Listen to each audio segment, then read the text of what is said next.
Welcome, my Phoenix family. In the past couple of months, to no fault of my own, I've been going through a chronic pain flare that has been one of the worst I've had for a while. Chronic pain is really stinking hard.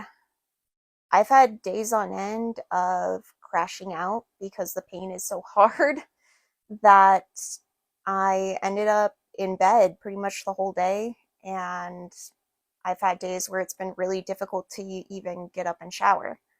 And just because I have been able to make this video, that doesn't mean that the chronic pain flare is necessarily over. I'm still in it, but feeling maybe like a little better than where I have been over the last couple months, which is a blessing. But in the last couple months, I had an emergency room visit, an Instacare visit, and I also lost one of the most helpful treatments for me. There was even an allergic reaction to pain medication that I had to deal with over the last couple of months. When I first stopped posting videos, the intention was only to have a break for a couple of weeks because I was working on some of the official paperwork for my business. I was also working on my website. But then I hit this massive chronic pain flare. And this is the reality of still living with chronic pain, even years after having an amputation for complex regional pain syndrome. So, this whole mess just started with me trying to find medication that was going to actually help my pain rather than hurt it. Sometimes there's a delicate balance between medication that's going to help your chronic pain and a whole lot of other things. Sometimes my pain would get so bad that I would be pretty much stuck in bed for up to 10 days straight. And so this is what this medication was trying to help. But instead, it ended up making that particular problem worse. And then I ended up in the emergency room because I was super dizzy and just feeling off. And they did a lot of testing that was not very comfortable, at all. Now, fortunately, there was nothing really actually physically wrong with me, which is a good thing. And we realized that it was honestly just the effects of the medication. And as soon as that got swapped over, I started feeling better from that particular thing. But after all that drama with the emergency room, I was told that I would no longer be able to receive the experimental infusions that honestly have given me my life back. And that was really, really scary because I know how bad this chronic pain can get. And the only thing to be helping me, I no longer have access to. That's a pretty heavy truth to have to live with. And it's been hard. It was hard on my mental health. It was hard on every other aspect of my life that things got pretty rough with my pain. But my doctors are worried about the nasty long-term side effects of these bisphosphonate infusions. So bisphosphonates can cause you to have brittle bones in areas where they shouldn't be brittle, and it can make them stronger in other areas, so your bones can break really easily. And that's honestly what they're worried about. They're worried about the fact that they've given me so much of those types of medications that I'm probably going to have a lot of long-term effects, and they didn't want to continue to give it to me because it can just make my entire situation a whole lot worse. And if I'm being completely honest and transparent with you guys, I kind of had a mental breakdown about that because I was scared. It honestly feels like I came to a point where I did with the complex regional pain syndrome, where the doctors look you straight in the face and they're just like, we don't know what to do with you. Like, we don't know what to do for you.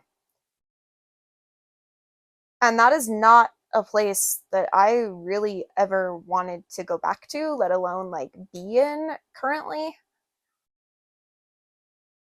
because I know exactly how terrifying it is to have like absolutely nothing that can help your pain. CRPS is worse than childbirth and kidney stones. And so, like, yeah, no duh, I'm afraid of suffering and continuing to be in pain. And that's the complexities that come with having PTSD that was compounded and made worse by having a condition that is so incredibly painful. But even that is not even the end of this chronic pain filler saga.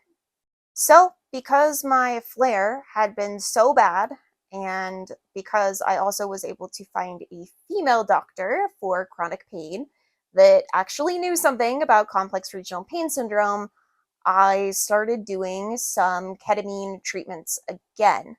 Now, when I did ketamine before, when I had the CRPS still and still had my leg, I was doing these shots at a ketamine clinic that was actually built more around treating people with depression.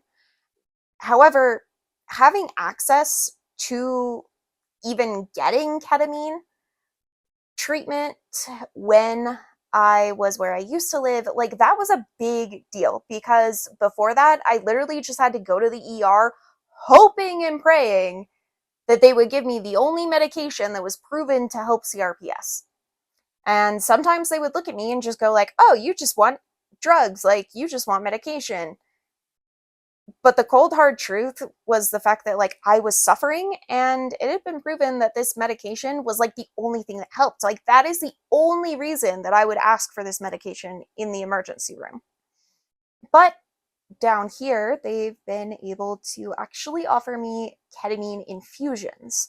Now, ketamine infusions are proven to be more helpful for CRPS and other types of chronic pain, right? So, because of that, I was like, okay, well, I haven't had an infusion since like 2020. So, it had been like 6 years. And I was like, okay, maybe I should try this again. So, I did. And they had a little bit of a hard time giving me those like first initial treatments. And I honestly think it's just because I hadn't had ketamine in my system for so long that they kind of had to rebuild my tolerance to it. Even now, my doctor wants me to try to continue the ketamine treatments on a more regular basis. So, about every 4 weeks or so, they want me to come and do like 2 days in a row of ketamine treatments. These treatments are incredibly difficult on me. I know that they can be kind of a trigger for my PTSD just because I had some really scary experiences with some ketamine treatments beforehand and like before losing my leg. So there's a lot of trauma that's just kind of interwoven into that, unfortunately. And yeah, like it can be difficult. They also can kind of throw my mental health out of whack.